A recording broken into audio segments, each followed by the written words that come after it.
कति शान्त छ है बुढा। यस्तो शान्त बिहानले मन नै खुसी बनाउँछ। हो बुढी, सानो जीवन भए पनि सँगै हुँदा नै सबैभन्दा ठुलो खुसी लाग्छ। ए बुढा, सुन्नुभयो? झाडीभित्र बच्चा रोइरहेको आवाज आयो। कसैले छोडेको जस्तो लाग्छ। ल छिटो हेरौँ बुढी, यस्तो ठाउँमा सानो बच्चा हे भगवान, कति सानो छ, कस्तो निर्दोष अनुहार।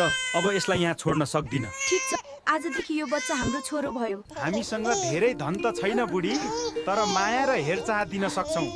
त्यो नै बच्चाको सबैभन्दा ठुलो भाग्य हुन्छ।